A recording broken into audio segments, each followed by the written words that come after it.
Hello, everybody. This is Soda. And this is Kale Mary.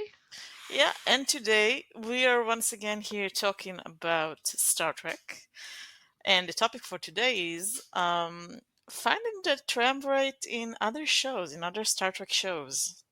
Because, we love the original series Triumvirate, Spock, Kirk, and McCoy. We talked about them kind of a lot. Um, Yeah, but we also enjoy seeing these patterns that appear in the original series return in other series. We talked about, seeing a Spock character in other series. We talk about seeing a Kirk character in other series. And today we're here to discuss, seeing this dynamic in other series of those three together. Um, when I started thinking about looking for this type of, trio in other series, Um, originally, I did kind of look for a sort of, logos, pathos, and ethos sort of dynamic. Spock being the logical side, and McCoy being the emotional, and Kirk kind of being the synthesis of, in a way. But um, this kind of trio doesn't really fit with every series, so I did sort of expand my definition for different series. How did you approach it, Mary? Gail Mary? Very similar. For those who are not familiar with the Triumvirate, uh, they call Kirk, Spock, and McCoy like Roddenberry's sort of vision of what an internal monologue would be like. Really shows us our human nature. So how we struggle between like our head and our heart end up coming up with the decisions or sometimes the hard decisions that we have to make. That's a balance between those. So that's really kind of what Kirk and Spock and McCoy represent. As you said, you gave it like the ethos and pathos and Logos. yeah, Logos. Like in a sense, it's really like Spock is the rational, logical side, and McCoy is the emotional side, and Kirk is your pragmatism, right? He's the one that has the will and makes the decision, and that's why Spock and McCoy are so key Mhm. to kind of how that works because that with them representing sort of the conversation you might have with yourself when you're trying to decide something, that's what they do for him. So and then he compromises in some sense. I totally agree with you. This is classic setup for these three in the original series, but it does not translate well to the other Trek shows. And I realized this even as I started with the next generation, and I was going, okay, here's the model. Let's think about it. And I was like, oh. um, so what I ended up doing was kind of defining an alteration or a variation of this triumvirate that really has something like someone who's the leader, kind of the decision maker, and then you have those who advise that person. So I think we see different flavors of that throughout the other series, Yeah. um, and those people who advise this leader, they're not always like best friends. It's so there's just a lot of nuance there, and I ended up writing a some in some instances for some shows like a couple of potential triumvirates for different reasons. So this was a very thought exercise. Yeah. um, and I think we have a lot to talk about because, like you said in previous podcast, we've defined who the Spock-like character is. We've defined who's the McCoy character, but but do those characters plus who is like Kirk, do those really fit together in the way that do they even have the right relationship to be a triumvirate? Yeah. Guess we'll find out. Oh yeah. Should we do this in the order of airing? Yeah, I think so. Okay. So we're starting with the next generation. Yeah. Yeah. Who did you pick? I actually have 3 options here. Oh, But we'll go through them. Maybe we're aligned on something. But if I try to start with the classic model, um, like who's the leader? If I'm just looking at it from the ship, okay, the captain of the ship is Picard. But then I started pondering like who supports Picard in his role and like potentially fills that ethos and or that emotion and that logic, right? yeah. It's kind of hard to pinpoint it. I mean, the people who advise him, like Riker is supposed to advise him. Riker's his number one.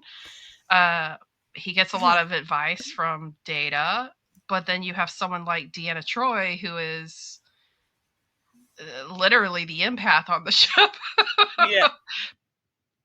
She's on the bridge and she gives her 2 cents, but is she like someone that Picard seeks out in making choices?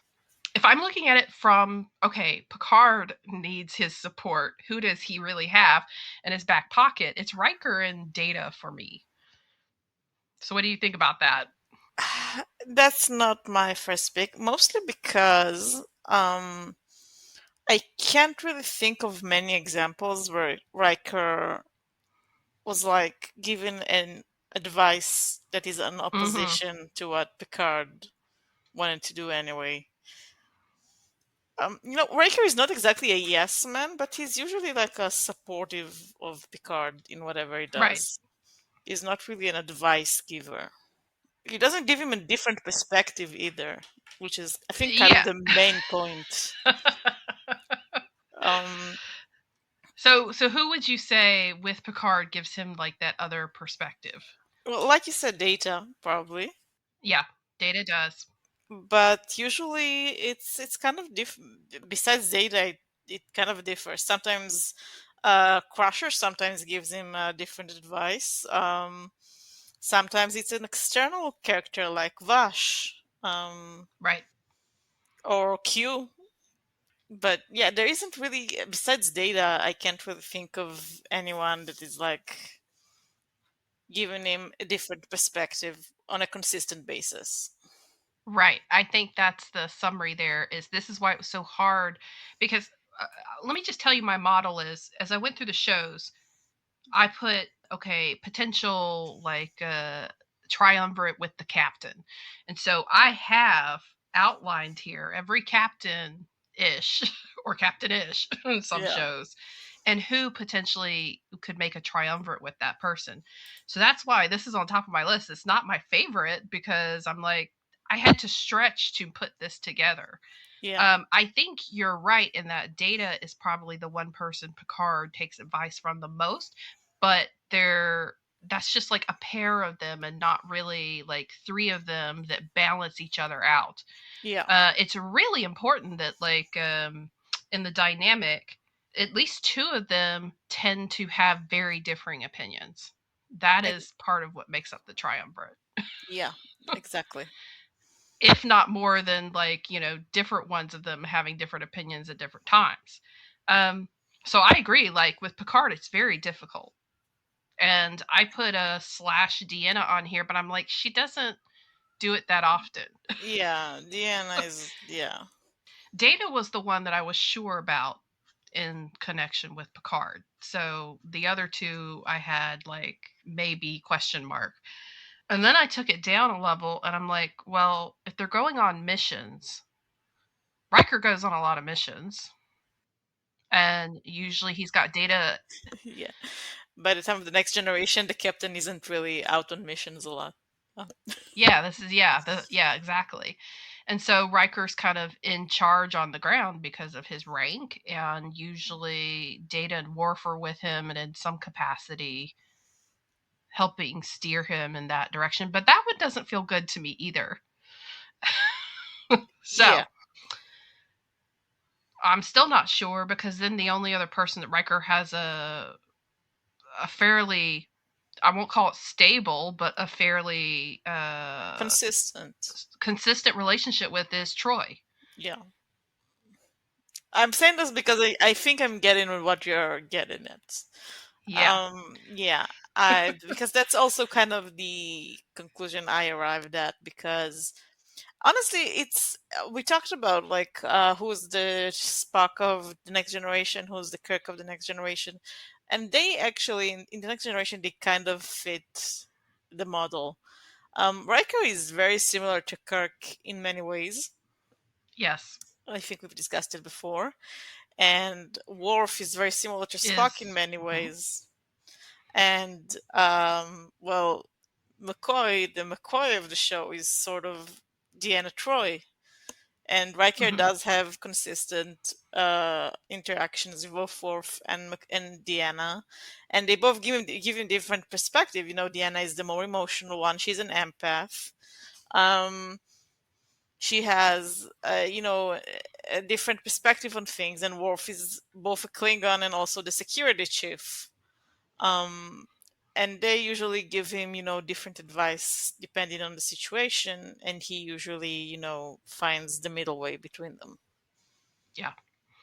You hit it right on. This is my third one. It says other, Yeah, meaning it doesn't really fit the roles of the individuals on the ship, like their actual jobs, and it doesn't really fit into my model of like a model for classic model.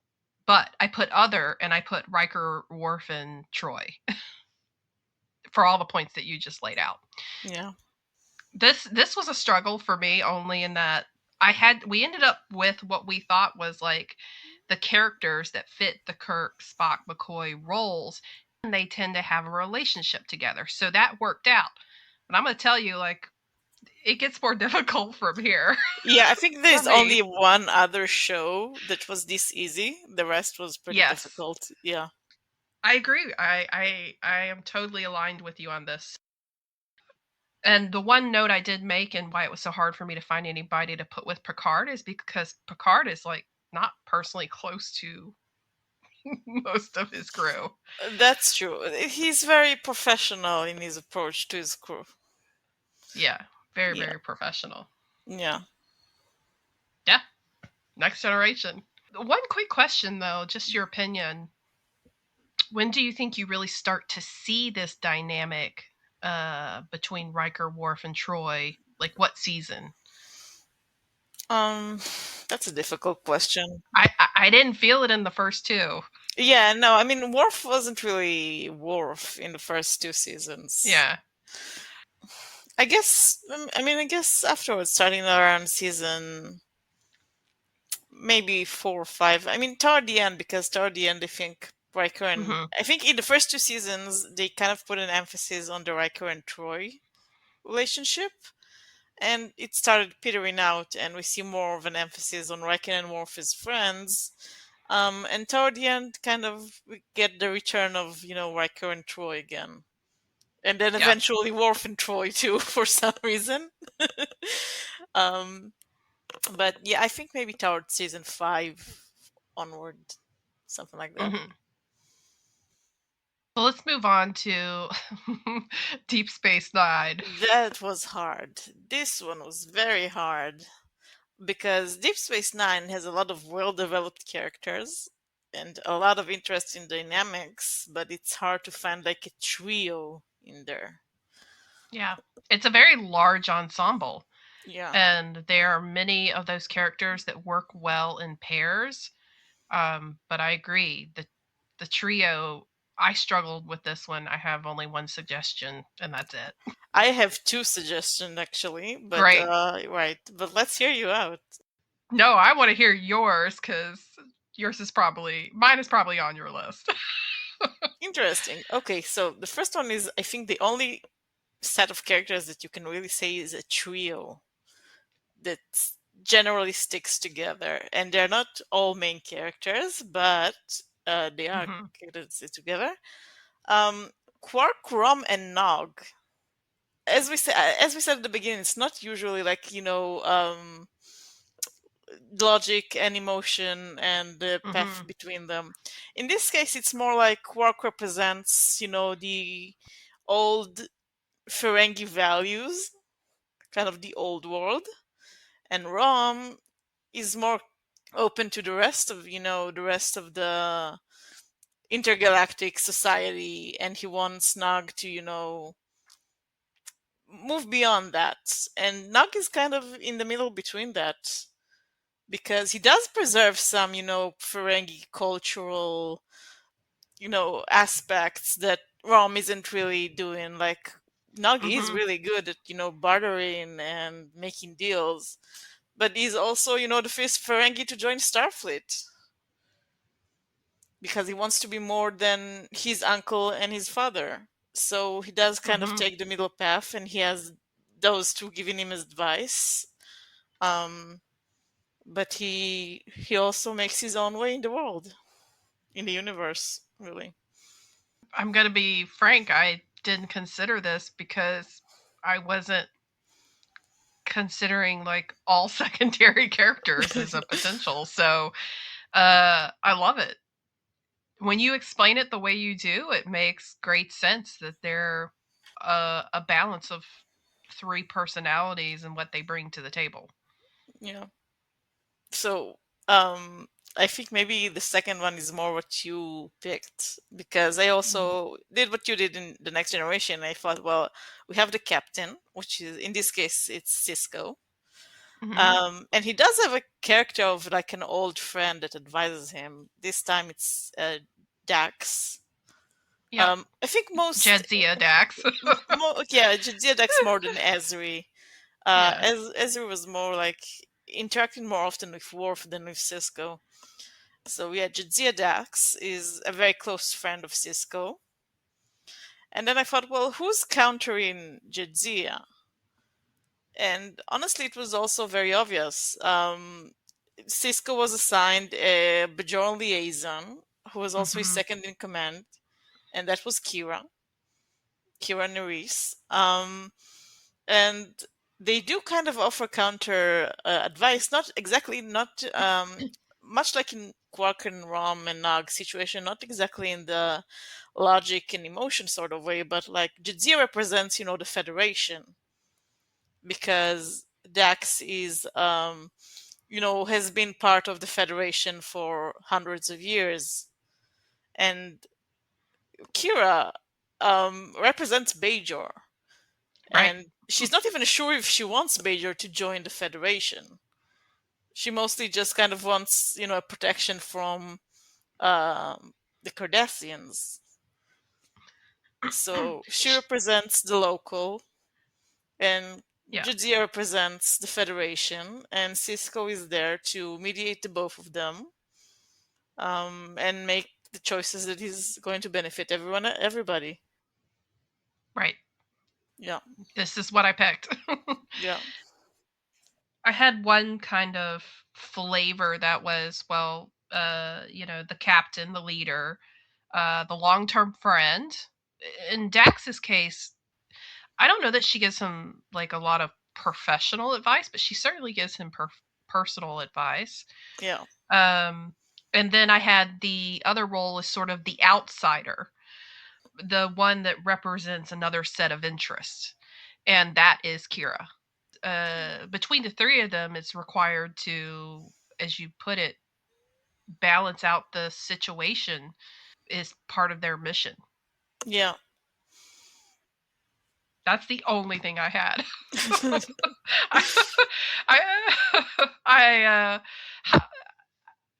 which one did you come to first of your two choices? Well, the Cisco one, because, like I said, I Yeah, went by your logic of first. Okay, let's think of the yeah, captain first. Yeah. yeah.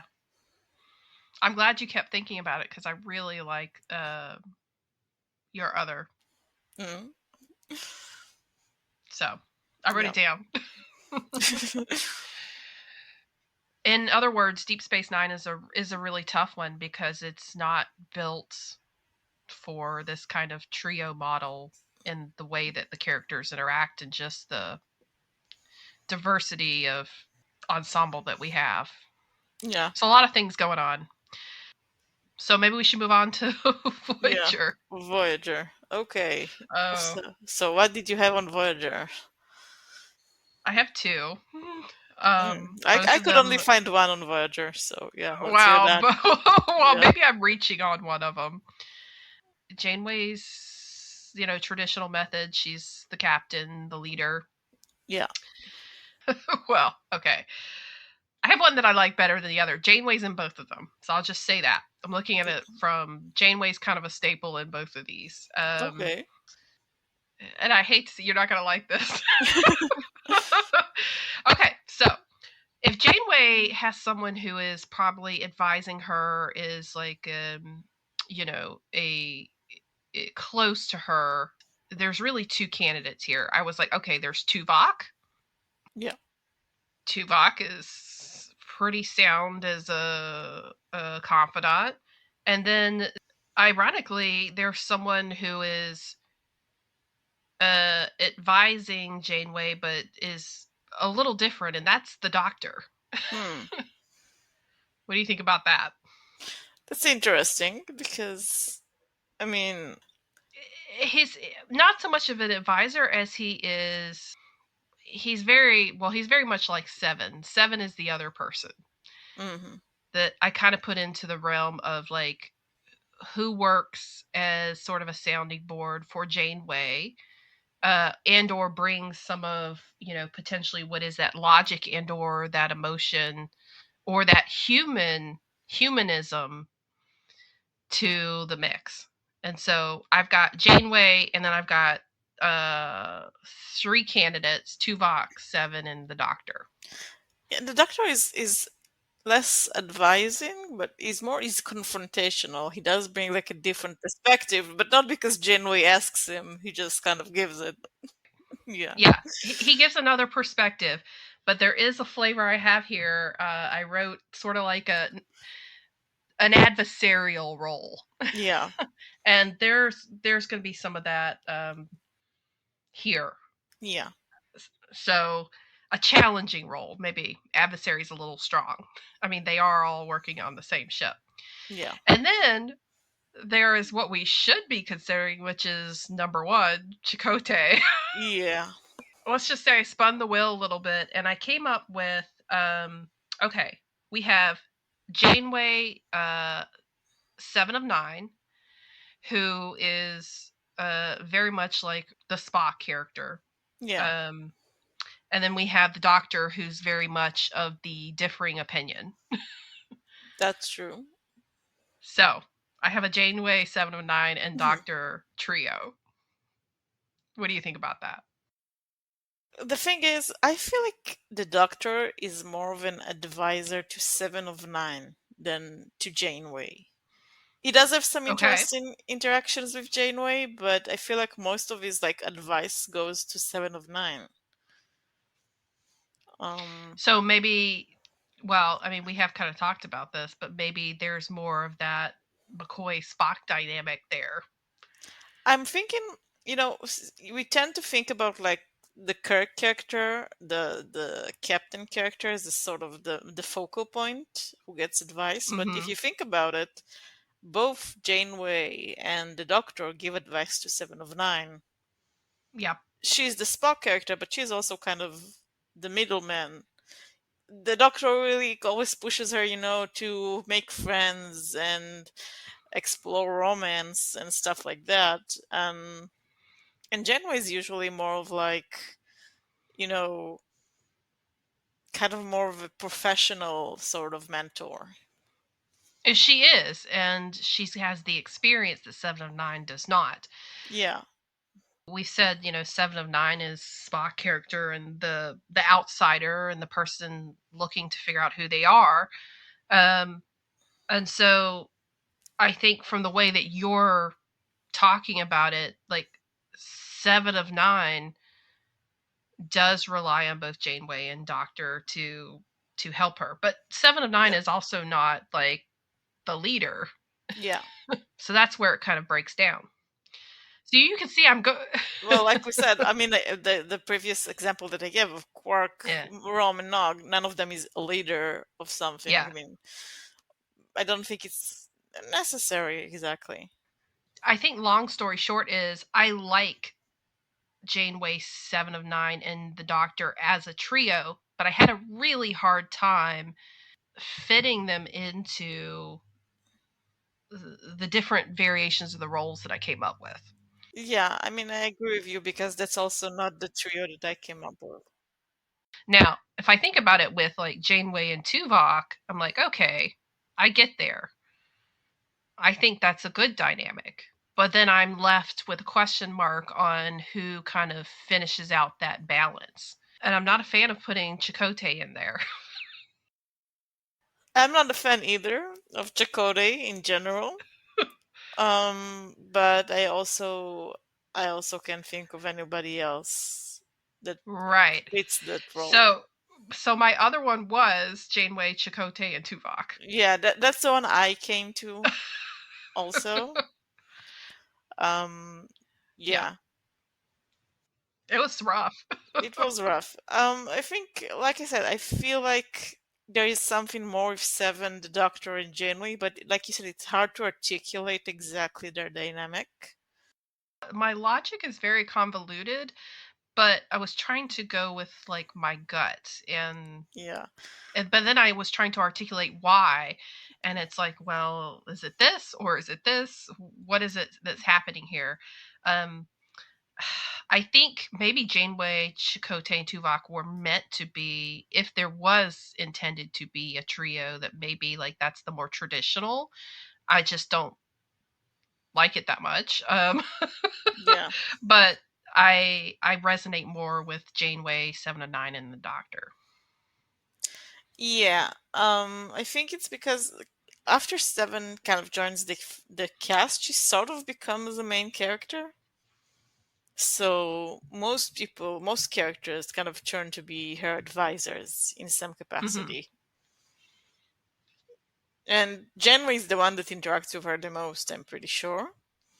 But it's kind of hard to tell who's the second one. The Yeah, Doctor, he is a very big one, but you also have B'Elanna, this is or true.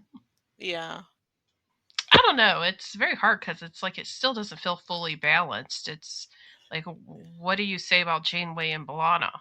yeah, exactly. Janeway and B'Elanna are kind of a non None. relationship. Yeah. Yeah, yeah, And then you have like Tom Paris and B'Elanna, yeah, actual pairing, but I mean, that dynamic is there for a reason. yeah. I mean, Um, I wondered for a moment about Tom, B'Elanna, and Harry, but Harry's not a well-fleshed character enough to matter. this is true. This is true. um, Um, yeah, yeah. I couldn't get past sorry, Harry. I there was just a blank spot for me yeah, instead of your name. yeah, and we talked about, I think, about how Tuvok and Neelix are sort of like, Mm, yeah. Spock and McCoy of sorts.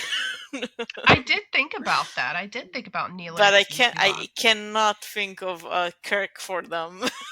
Right, exactly. Yeah, And I guess so. I guess I don't know. Closest we get is on well, it's paper is like, Janeway. yeah. Ooh, it was hard. It was hard, yeah.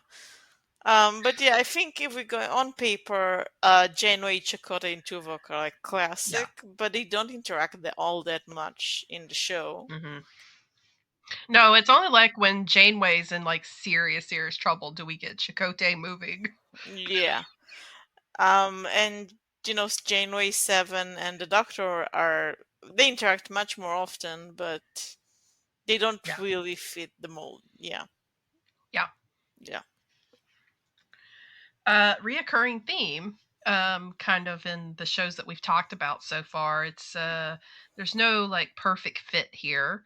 But then we get to the Enterprise. Oh yeah, Enterprise was easy, the easiest one. Easier, yeah, easier than the Next Generation even. Um, it's very obvious, right? Archer, Trip, and Tipple. Like, Yep.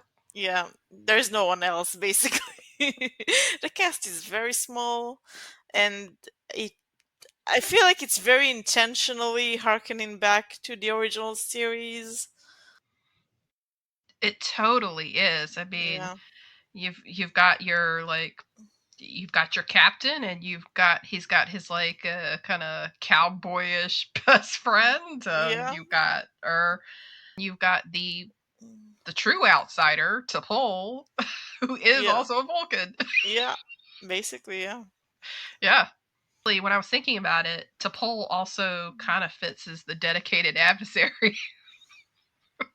for Archer Yeah, that's and true. and Trip to some extent. To some extent, yeah. Yeah, in the beginning. Mm-hmm. Yeah, there was really no thought to this one. This I was just thinking through all the shows, and the only one that fit the classic mold, like, and as you said, in an intentional way, it's as if they decided they wanted to do that as they figured out their characters for the show. It's Archer, Trip, and T'Pol. Yeah. Yeah. And now we arrive at the modern Trek shows. Only Yes. two of which are over, which are Discovery and Lower Decks. Hmm. Both of those were also very hard. Very, very hard. I don't know. Yeah.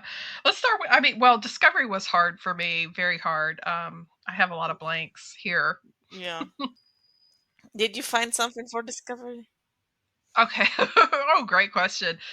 I think I kind of forced some things in the mold here, but I ended up dividing it into like post season 3 Mm. before they went to the future. Yeah. Um, Yeah. and because we have rotating captain's chair, um, it didn't really make sense to like do that kind of analysis because I mean Giorgio doesn't make it That's true. past first episode. Lorca is, I mean, Lorca's a season, Pike's a season. They're all one season besides, well, Yeah. besides, yeah. So I hate to say it, but I kind of took out the captain, like official captain role, and said, okay, really, who's kind of the lead of the show? Well, it's Michael Burnham. Yeah.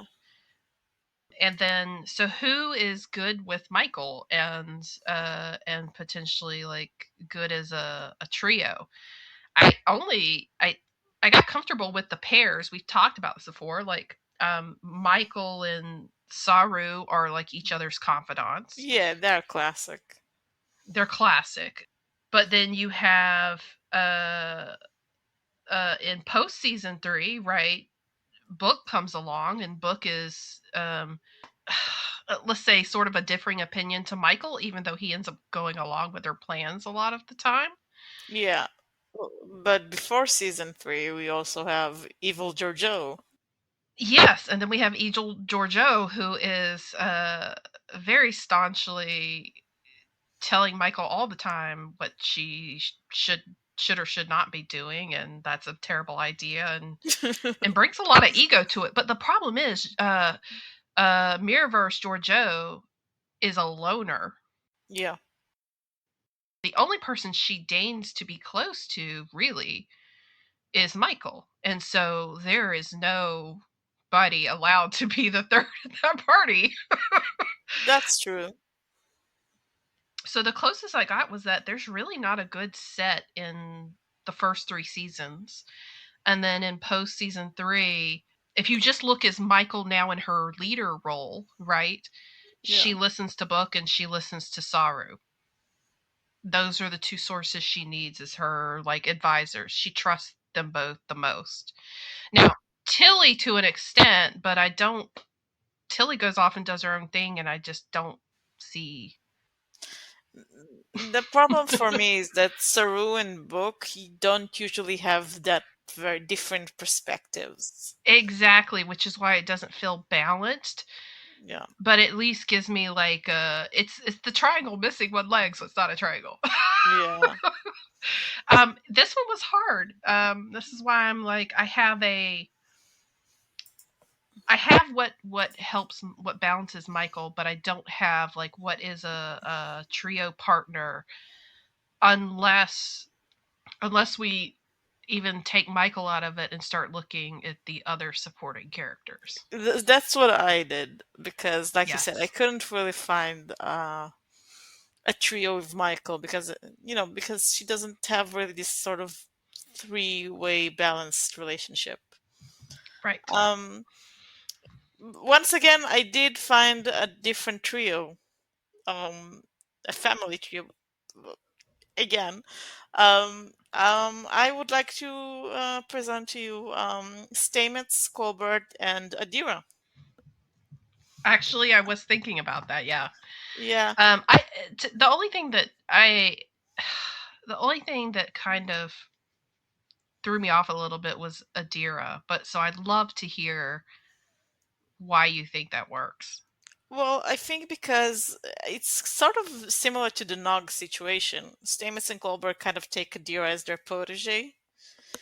Um, in the early season, Stamets was like the logic and Colbert was like the emotion. But Right. after Colbert comes back from the dead and after they sort of adopt Adira, Stamets becomes more like emotional, very like Mm-hmm. protective of his new family, and Colbert kind of gains like this sort of Zen mentality. Like he's way more logical now. And Adira is young. Adira is very young, and they grew up like on a ship in a very closed off society, right? Right. And Stamets and Colbert kind of help them, you know, um, interact with the rest of the world, basically, with the rest of the universe. Um, and so they give her advice, and they give them advice. Um, and yeah, that's basically my reasoning. Yeah. I mean, it works. I probably the reason why because I wrote Stamets and Colbert on here. I'm like, okay, they're two different personalities, and but they represent those two things that you mentioned, logic and emotion. Um, when I thought about Adira, the only thing I hesitate is because it is a family unit, and by them adopting her into the family unit, their natural parental role is to sort of like support her on her journey. Well, yeah, I mean, but it doesn't, I think, detract from it because it does make for a balanced three-way relationship. Obviously, Stamets and Yeah. Colbert have their own relationship, and they each Mm-hmm. have their relationship with Adira. Yeah, this is true. If you look at it from the lens of like this balanced relationship they have is what makes them become a family unit and strong as a family unit, then yeah, I'm with you. Yeah. I think I was maybe just thinking about it backwards. Hmm. um, the one person I was sad that I couldn't put into anything was Reno, That's true. because Reno has a like an antagonistic relationship with Stamets. Yeah, the problem with Reno is that she's not around enough to develop like Yeah, a meaningful relationship with a lot of other characters. yeah. But as to your point, she just kind of pings around and Yeah. has snarky things to say to everybody. Yeah. It's her personality. Discovery was difficult. Discovery was difficult. Honestly, Lower Decks was also difficult for me for the same reason the Deep Space Nine was. There were a lot of one-on-one good relationships, but not a lot of trios. Honestly, I was sold by one of the last few episodes, I guess in the last season, that Mariner, T'Lyn, and Tendi worked. Oh, that's interesting. Explain. Mariner makes bad decisions, That's true. and she needs some friends who help her make less bad decisions. I'm not really into Boiblers.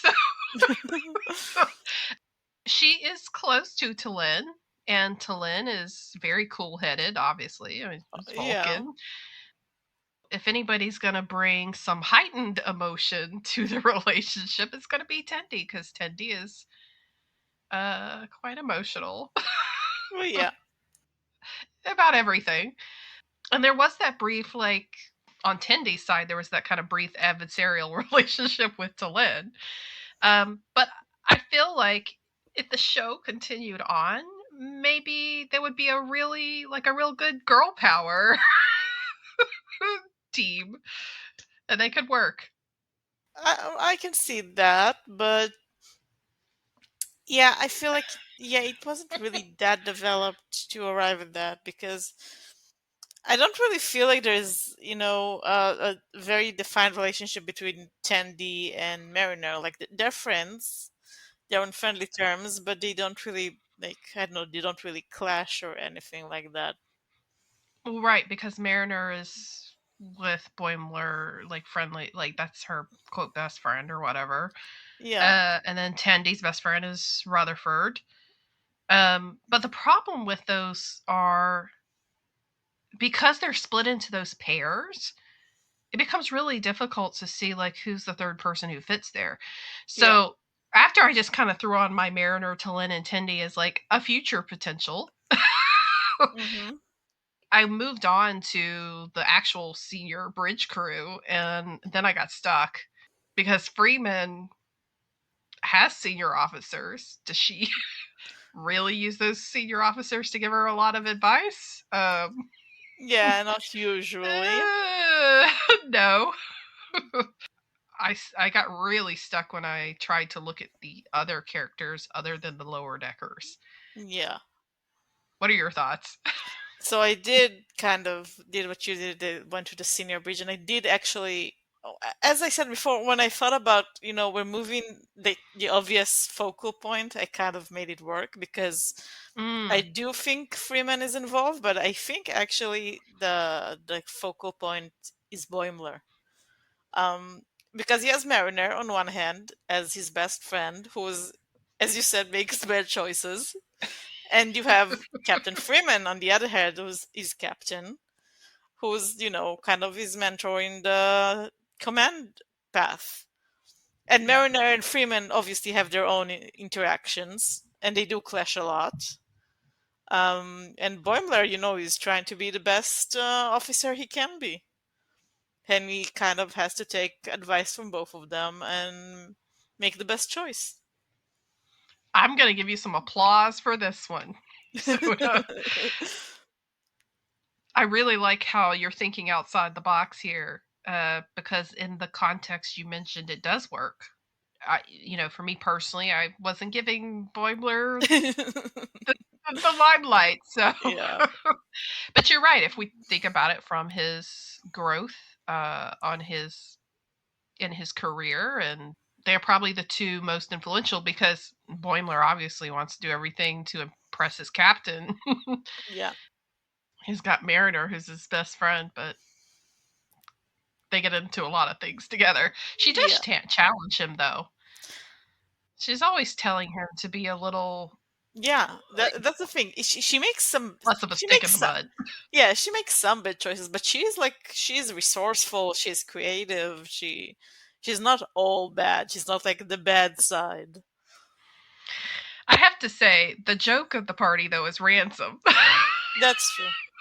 I could not take Ransom seriously enough to consider his role in enlightening anybody's experience.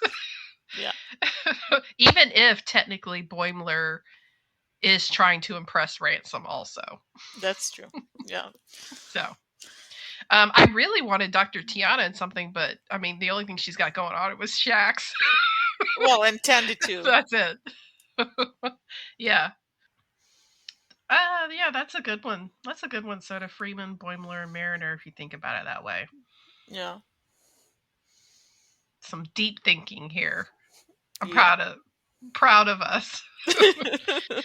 It's like moving puzzle pieces around to try to get something that a well balanced trio. It's really hard. Yeah. So that's Lower Decks, and then I guess the only other show to talk about is the one that's still airing is Strange New Worlds. Yeah. Did you come up with something? Because I thought about it, but maybe I need I think I need to wait until it's over so I'll have a better perspective. think I know like who classically should fit it, but it doesn't really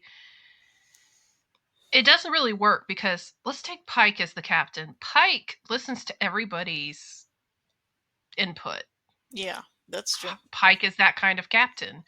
It doesn't matter if you're a cadet or a fly by the seat of the pants pilot or you're his number one. He wants everybody's input in his decision making. And one of the people that he maybe uses as a sounding board, but from a personal perspective, is Battelle. But the person that he always goes to for advice, is his number one, which is just classic, right? Captain and their number one. That's kind of what the number one is there to support them with. Yeah, but the problem with the number one, with Una, is that like much like Saru and Mm-hmm. Michael or Riker and Picard, she doesn't really clash a lot with him. Right. She doesn't clash a lot with him. And so there's not a lot of clashing going on. That's a problem. Yeah. If I consider the other person on the ship that Una is kind of close to and the person that represents the emotion, it's Mbinga. Don't think it's a strong argument, but I think it could have been Pike, Una, and Mbinga if their dynamic was stronger Well, between the three of them. But it's not. it's not, she's not really close to Mbinga. I think the closest person on the ship she is to Lan. Because she sees herself in Lon. Yeah. Yeah. I did think about Lon. Yeah, but Lan and Pike barely interact. Exactly. They barely interact. But what surprised me was like the other person that obviously Pike listens to is Spock.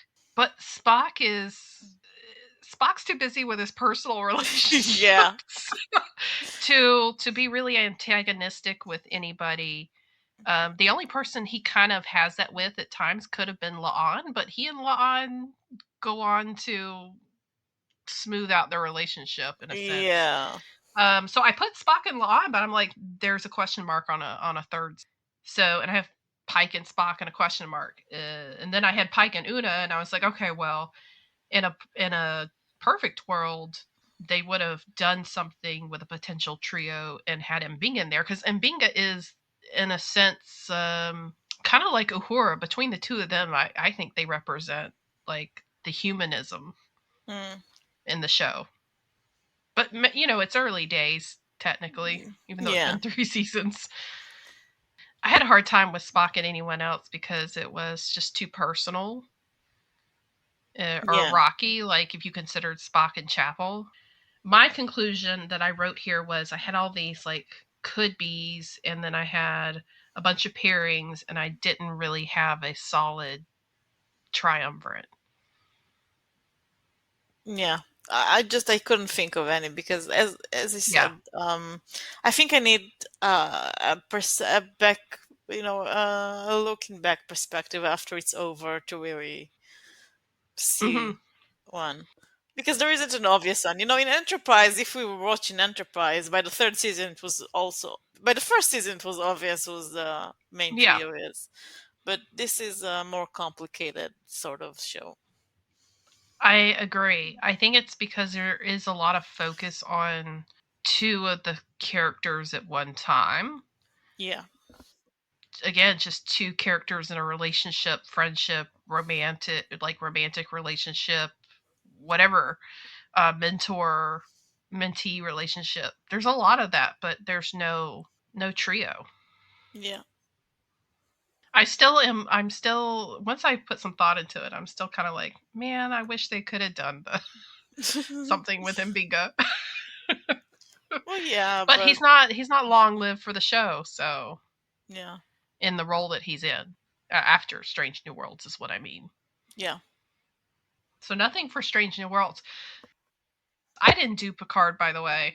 I didn't really watch that much of it. I watched it and I can't even I barely remember the characters. I don't think it's relevant. Okay, just so we're agreed. Yeah, also the cast kind of changes from the first two seasons. The last season is basically the next generation cast plus seven. Um, yeah, it's not worth even mentioning, I think. Yeah. Having to think through these pretty deeply and or still come up empty-handed made me realize that there was not a lot of intention to carry Roddenberry's Triumvirate into the other shows. Yeah, that's true. Maybe outside of Enterprise, which I felt very intentional. So, yeah. Yeah. Personally, I'm okay with that. I don't think Mm-hmm. it's necessary. Like we said, a lot of good shows like Deep Space Nine or Lower Decks have don't have a triumvirate because they have more complicated relationships between the characters. I totally agree with you. I think the Triumvirate is part of what makes the original series unique. I like that. And I don't need it in other shows to like other shows. Well, yeah, part of why the triumvirate is so, focal in the original show is also because the other characters are not that developed. Right. And the relationships are not that developed. But what they did, for example, in Deep Space Nine, where they have this huge cast, but everybody's got like an interesting relationship with somebody, it's very different. I mean, it boils down to that the other shows have their own charm in their Yeah, own way. And whether that's like Deep Space Nine, where you just have, like you said, a big cast and a lot of interactions that keep things interesting, or you have a show like Voyager where you have just a handful of interesting people. yeah. And in Enterprise, part of the deal is that like we get a triumvirate back, but also the other characters are also not very well developed, like Hmm. Hoshi and Meriwether. What did Yeah. Meriwether do for 4 seasons? No one knows. Or you do a prequel show like Strange New Worlds and you've kind of like locked yourself into Yeah, canon, so you don't give yourself the opportunity to make a triumvirate because you're not doing a lot of original characters. exactly. To be honest, I think part of the lost opportunity was in Discovery because they went into the future. There was they're all new characters to an extent. Um, a majority of the crew were new characters. They did have an opportunity to do something trio like there outside of the family unit, but in the future, like Michael was growing into her leadership role, they could have written something like that for her, but she just stayed close to two people. Yeah, I agree. That whole crew was very weirdly tight, even though the side characters were not well developed. Yeah, that was weird. Yeah, I Yeah. wish they did develop them more. Like some of them Yeah. seemed interesting, but Yeah. they didn't really give them any space to explore them. Kind of a missed opportunity there. But then again, I'm with you. I don't necessarily need a triumvirate in a show to enjoy the show. I can like it for what it is for other reasons. Yeah. And I like to see different things. So, well, anything else? No, that's all I have to say about this topic. Oh, we certainly set ourselves a challenge, didn't we, Soda? Yes, we did. Well, thank you everyone for listening, and we'll be back next time with a different topic. Yeah. Goodbye, everybody.